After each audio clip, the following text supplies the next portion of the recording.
right. So this is Euthyphro and the second part of Euthyphro, at least according to us. Euthyphro. We're going to talk a little bit more about Euthyphro. As a dialogue is just one part. We just broke it down into these two. And the first part was what we discussed was the litmus test of any act. How to know if this act is in fact a good or the right thing to do.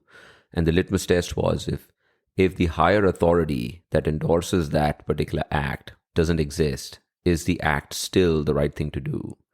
And if that is the case, then that is an act that we should proceed to do. And that requires rational thinking. We have to kind of think about the act. Or to frame it the way they did it, is something good because the gods deem it to be good?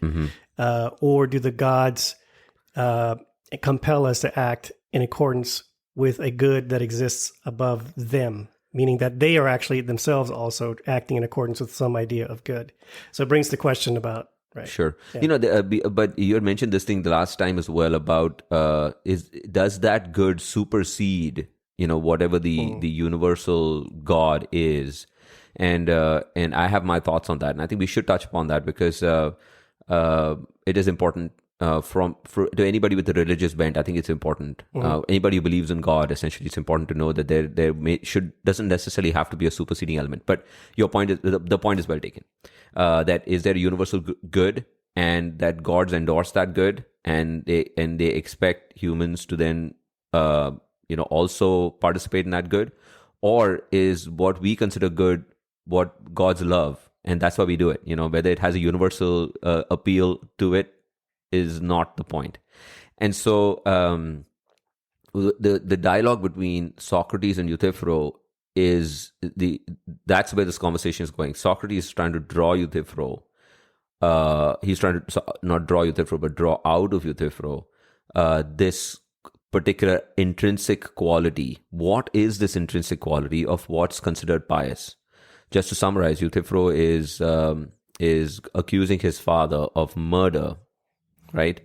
And it's not an act that his father committed. It is a fact that happened due to his negligence. And in case of Socrates, in case of Euthyphro, so he believes that if he does not bring about this case against his father, he is committing he's being impious. Right. He feels like he would not be acting in accordance with what the gods would have him do. Correct. Because he says the gods say that if you are in any way related to an act that is unjust, you are now tainted by that. And so he wants to act to prevent the impiety that he presumes that he is suffering from because of the act of his father. As opposed to Socrates, the bigger concern of society is that he is bringing about discord in society, and by influencing the minds of young and developing minds. But the You're charge talking about what you're talking about why Socrates is there, because Socrates is there himself because he's about to face a judge for accusations. Right. So that's a charge against Socrates by we'll Miletus. We'll talk more about that when we get to apology. Correct. Yeah. But he talks about why he's there, right? Because Miletus has brought a charge against him saying that he's... for context. He's impious because he's formulating new gods and doesn't believe in the gods that exist. So Socrates is trying to draw out of Miletus what is this intrinsic quality of something that is pious, in not its affectation, not the fact that it is endorsed by a common good. Sorry, not that it's endorsed by higher authority, but what is the intrinsic property of it? And Euthyphro cannot give him an answer, right? So then Socrates asks Euthyphro, okay, fine, you're not giving me an answer. How about I ask you a question? The question is everything that's pious just? Or is everything that is just pious? That means, is one a superset, the other a subset? And Euthyphro is like, I don't understand what you mean. He said, but let me put it a different way. There was a poem that was written that's something about Zeus. Zeus says that wherever there is dread, there is shame. Socrates says, I don't believe that. I don't believe that wherever there is dread, there is shame, because there are things that we dread, but we're not shameful about. So we dread poverty, we dread sickness. But just because you're poor and you're sick doesn't necessarily mean that you are shameful about it. Some people will deal with these things with their head held high. But if you are ashamed of a certain act that you committed, you dread what's going to happen to your name, or what are the repercussions going to be, right? So that makes shameful acts, all shameful acts are dreaded, but not all acts that are dreaded are shameful. So there's one is a superset, the other is a subset. Correct? Mm-hmm. And so similarly, so then Euthyphro says, well, yeah, that actually, okay, now I get what you're saying. So then justice pertains to ethics, human to human interaction. Anything that pertains to human interaction, that is justice, right? But all acts committed in that sphere is justice, comes under the sphere of justice. But acts that humans have to commit when they're interacting with the gods, that is pious. So justice is a superset and piety is a subset of justice, is what he says. And he doesn't necessarily use those exact terms, but that's what it comes down to. So then Socrates catches him right there. He says, okay, so you're saying that there's an interaction between humans and gods, and that's piety. And Euthyphro says, yes. So what is this interaction that you're talking about? He says, well, it's the act of sacrificing and praying. So you're saying, so Socrates says, well, so then that means there's a give and take? He says, yes. So in any situation where there's a give and take, there's actually a mutual benefit, right? You give something to somebody that person needs, and you get something in return that you need. So what is this giving that we're doing to the gods that they actually need from us that makes them better? And Euthyphro he doesn't know how to answer that question, because he says that gods are perfect. Humans are nothing. And how can there be something that makes gods better from the humans? There's nothing that we could give them that makes it better. He uses examples like, what is service to doctors? What is service to shipbuilders? Service to, if you look at that interaction, doctors need to bring about health. Shipbuilders need to bring about ships, better ships. But what is the service to the gods? Like, it's not going to make them better in any way. They're already perfect. And so then it comes down to the sacrificing to the gods is pleasing to the gods because it brings them honor and reverence. And so Socrates stops him there and he says, so you mean to say that this piety, this act of sacrificing to the gods is pleasing to the gods? So that means that piety is something that is God-loved, loved by the gods. What is the intrinsic property of piety that makes it a good, that gods endorse it? Right. And Euthyphro is like, well, I'm sorry, man, my time is running out. I need to bail. Euthyphro, Plato is like, okay, well, we're not going to keep going. That's Plato saying, okay, I'm not going to answer this question for you. If you haven't figured out by now that you need to rationally look at every act that you do, I don't care who it's endorsed by, right? You have to look at the intrinsic property of that act and know it for what it is. If you're sacrificing to the gods, hoping that you're going to get something in return, you understand that act is an interaction with the gods. It's got nothing to do with good or right. That is just something that you're doing. Right. But the acts that involve ethics in general, where there's a mutual give and take amongst human beings, there is a good there. That's an intrinsic property. What the dialogue does implicitly, it cements the link between rational thinking and ethical behavior. And so the first half of the dialogue, Socrates through Euthyphro, his discussion with Euthyphro, what I was saying is at first he tries to go through the front door and says, well, is something good because the gods say it's good, or are the gods advocating what is good? And then that second half of that statement means that, well, then there's some standard that even they are looking up to in order to determine. Euthyphro doesn't bite in either direction that way. So then Socrates tries sort of a backyard approach where basically he says, okay, well then, what is the relationship between piety and justice? Meaning, and he leads into this line of thinking was, what possibly could the gods get from us being ethical to one another? The implication is it's nothing. So the gods are either arbitrary in the first half of the conversation, or they're completely indifferent in the second half. And so this is why this dialogue is invoked often when there's discussions about, whether God exists or whether there should be some sort of religious or supernatural source, or what are the benefits of having a supernatural source for your ethical belief systems. This is precisely why that is. So expand on that. And you also said that you read an article or something from so Bertrand Russell, he was very famously not religious, and he had his own reflections in a book that he wrote about the Euthyphro dialogue. And I wrote this after he summarizes kind of the dilemma, again, in a very clear way. But I'll read from this, and this is from his book, Why I Am Not a Christian, published in 1957. But he says, if you're quite sure there's a difference between right and wrong, you are then in this situation. Is that difference due to God's will, or is it not? If it is due to God's will, then for God himself, there is no difference between right and wrong. And it is no longer a significant statement to say that God is good.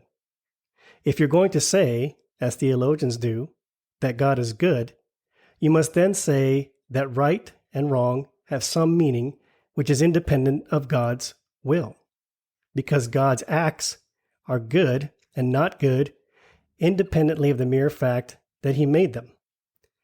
If you're going to say that, you will then have to say it is not only through God that right and wrong came into being, but that they are in their essence anterior to God. See? So that's what I mean by this sort of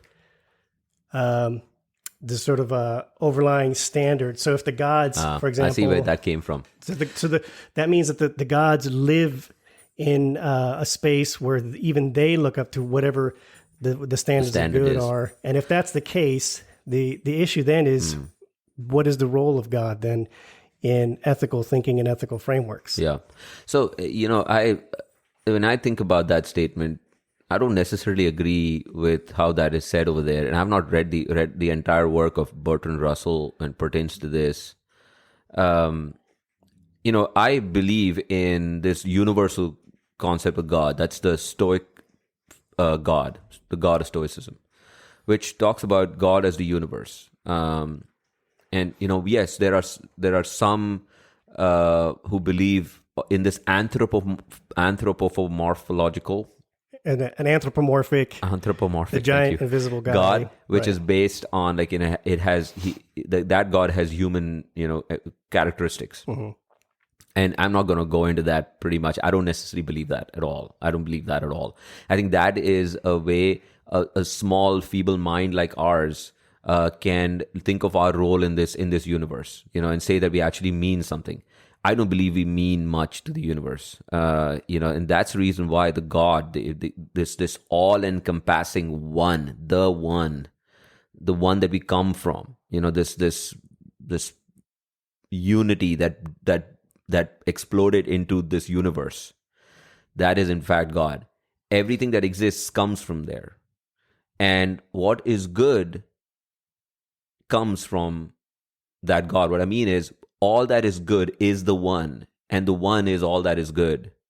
What I mean is that the universe has to exist. The one has to exist. And whatever requires for that one to exist, that is in fact good.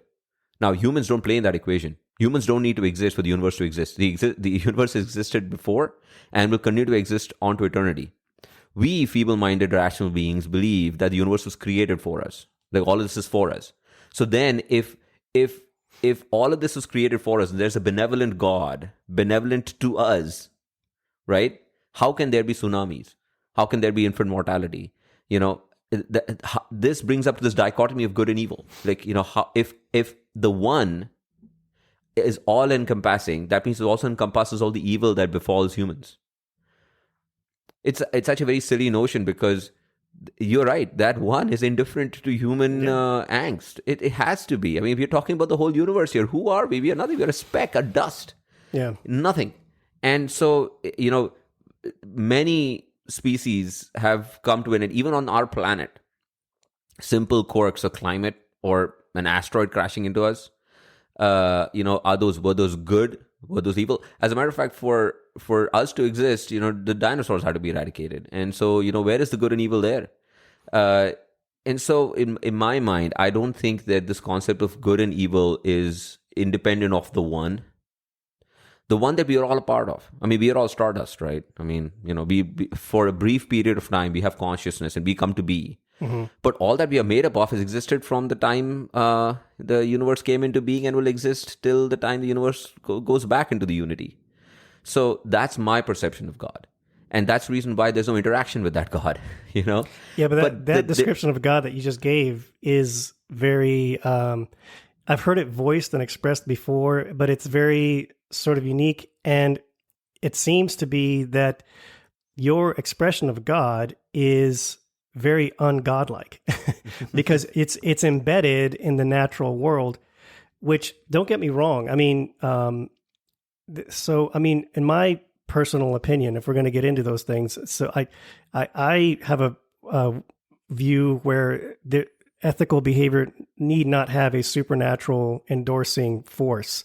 I think the interactions between human beings can be rationally sought out, at best, religion can offer methods of consolation for different individuals. And so for that reason, I'm very loath and slow to critique any sort of religious thinking or behavior. But I think what this dialogue does is it very nicely illustrates the quality of the question that one should ask, meaning if I think something is right or wrong, why? And the realization is, for me, after reading this, is that you can delineate that through rational exercise and through introspection. And it's, you can totally appreciate, the numinous qualities of the universe and realize that you're part of something bigger, and understand that universe, quite frankly, could care less whether you survive or not. If you have a view that way, having a very sort of naturalistic, secular worldview does not in any way cancel out the importance of having ethical interactions with your fellow humans. And so I think, if anything, I would want to voice the other side of that, because what I do hear more often than not is that if somebody is not a observer of religions or an adherent to some sort of dogma, that there's sort of this kind of a taint to their the quality of their character. There's sort of a stain that colors them a little bit, and I think that's totally unfair, because in my opinion, the best qualities of the human interactions have nothing to do with religion. They just don't.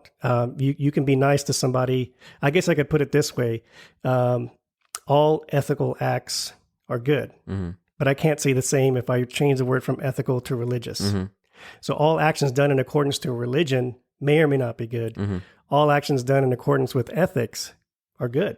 That's the idea behind ethics, right? So I would summarize it that way. Yeah. So not very different from what I was saying. So I was basically that my next half of what I was saying essentially was, then if there is this unity in this one, that it's not that it's indifferent to us. We are a part of it, and like I said, each of us have existed before time has gone on, before, when we were a unity, and we will continue to exist eternity. What that means is parts of us, things that we are, the material part of it. The consciousness is what comes in, and consciousness is something that is debated. How does consciousness, how much critical mass of brain do you need to actually develop consciousness? But for that brief fleeting moment, we exist.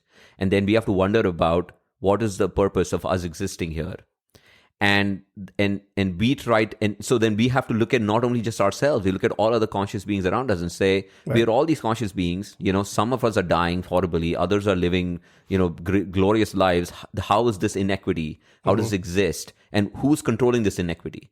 What we don't realize is, at least according to my opinion, is that nobody cares about this inequity. This inequity is for us to figure out. This is our own, and that is ethics. We have to do it. And for what purpose? I don't know. I mean, the universe doesn't necessarily care about it. We have to figure it out so that we can make our time worthwhile. Right. And you're exactly right. We would like to invoke a higher power to take this away from us. Saying that great. It is not your responsibility, Eddie, to worry about this inequity. It is God's responsibility. And if God wills it this way, well, then maybe that's how it's supposed to be, right? And then someone else will say, well, that's good enough for you to say, because you live in an air-conditioned house in a developed nation. Yeah. What about me? I can't feed my family and my kids. So, which God is there to help me? And so that's where this interaction comes in. And the unity doesn't care about these petty problems that, humans have. And I'm petty in the sense from the universe's perspective.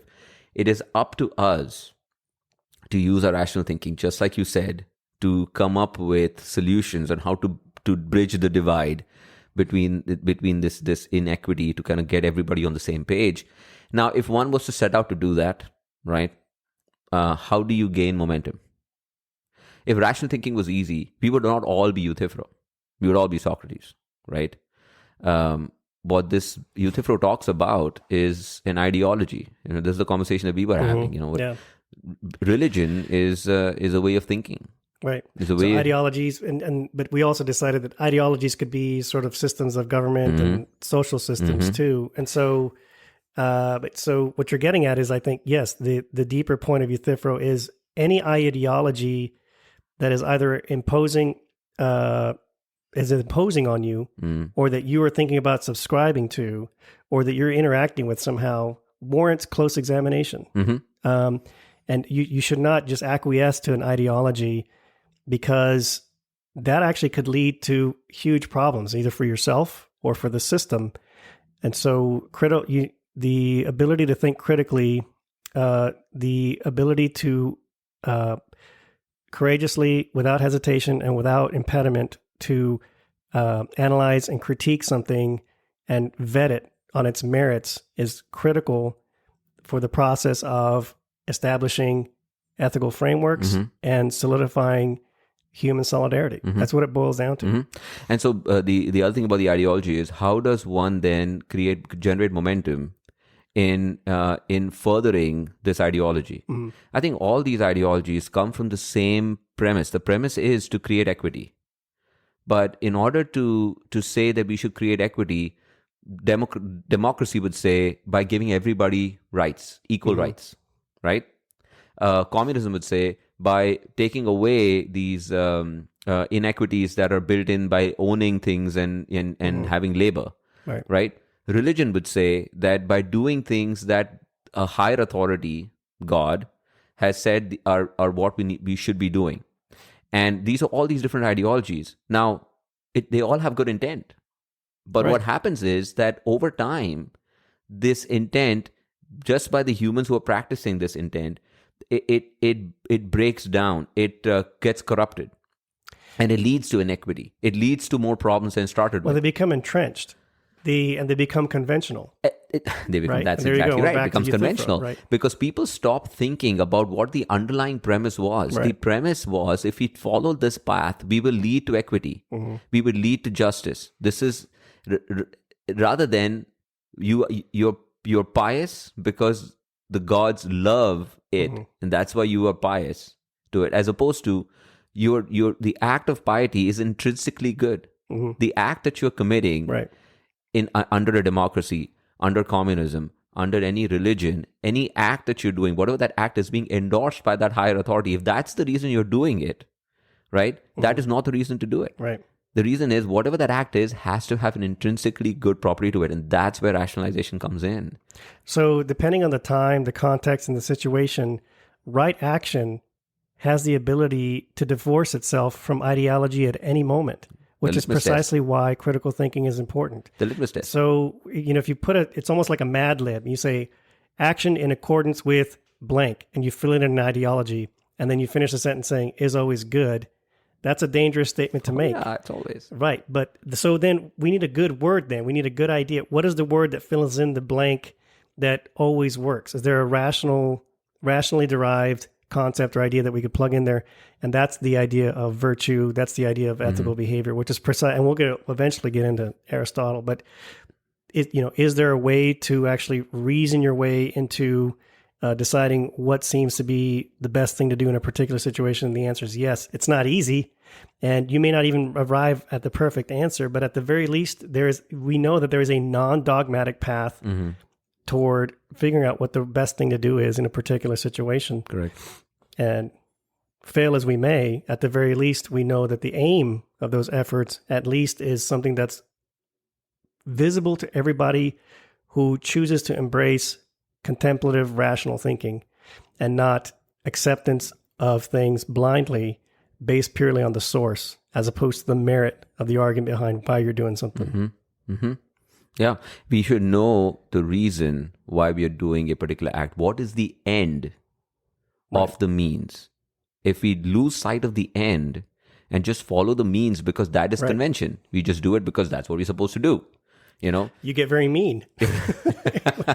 You get very mean if all you cared about is the means. But see, what's telling in the conversation is this line by Euthyphro. So, that's 14b, and he says in this particular book that we are reading, actually. But it says, this is how you know that he's getting it completely wrong. It says,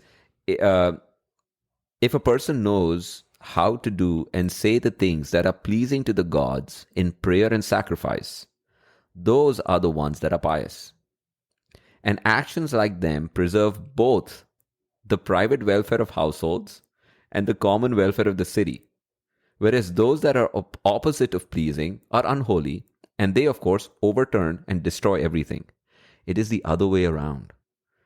The acts that preserve the private welfare of households and the common welfare of the city are acts that are pleasing to the gods, and that's why we should be doing them. As opposed to, you do the acts that are pleasing to the gods because you want to maintain piety, and you see what I mean? Right. It's flipped, it's turned on its end. Right. And so so at the end of this conversation, Socrates tells him, says to Euthyphro that you still haven't given me this intrinsic property of this act. What he's trying to tell him essentially is this, that an act is intrinsically good if it brings about the common welfare of everyone. Right? Right. It builds not only your personal attributes, that is the virtue, but also builds virtue in the community, the common good. That is the act. Socrates never says it that way. Right. Plato never mentions it that way. But justice is that virtue that he's talking about, right? And he says, because you cannot understand the difference between virtue, justice, and pious acts, which you are just doing as convention, you don't understand the difference between them. That's the reason why you are able to kind of just go ahead and implicate your dad in this murder. Because you are neither worried about the shame that this is gonna bring about, or the dread that's gonna come about because of the shameful act. Because you don't understand the difference between these things, that's why you're going about and doing this work. And that's what can happen to us too. If we participate in any act without looking at the end, right? And just participating in the means because it's convention, right? Corporate medicine, right? We've spoken about this. Yeah. We forget the shame that we incur on ourselves and the dread that comes with that shame, that we participated in inequity our whole lives without even knowing it. And what would that cause later on? Moral injury. Yeah. So it all interrelates. So, and that gets to the idea that that in the important aspects of life, the more important the domain of life that you're looking at, the less able you are to carry effectively multiple aims. And so that's why, when it comes to determining right action in a particular situation, you must have a clear aim. And the more singular the aim, the better, because it's very easy at high stakes levels for aims to begin to compete with one another. Aims have like this tendency to sort of try to predate off of one another because they occupy so much priority that it's very difficult to keep them in balance. And so whenever you're trying to balance things like a patient's religious beliefs with the pressure to be productive from a reimbursement standpoint, with trying to act in accordance with evidence-based medicine, with trying to act in accordance with the stipulations or limitations of your particular practice. You see how now all these aims begin to compete with one another, and it's a landmine. There's a lot of moral hazard navigating in between those competing aims. Yeah. So in the end, what you do, you pick the right aim and you go after that. Because if you've chosen the right aim and go after that one, the negative results that happen from setting aside the other less important aims, you'll be able to handle those better, basically. Yeah. Yeah. And so you have to keep your eye on the end of all of those means. Like, what are we trying to achieve here at the end? And whatever that main end is that we are trying to achieve, we can then sacrifice the other ones. Yes, they will come in the way and they will cause trepidation as they do, but we need to have that end in sight. Right. And if you're going to pay a price, doing the right thing, the sting is just not there. But if you pay a price and you did something totally without introspecting or thinking about it, you did it just because it looked good or because someone told you they should do it, that is where deep suffering comes from, because that was completely uninformed action. Yeah. So check your ideologies and... You're being attacked by your dog. Yeah, I'm being interrupted by my dog now. So Maybe he's telling us we're out of time. Yes. I think it's about time. I think we should wrap this up. All right. That'll be good. We All can right. leave it here. Yep. Yeah.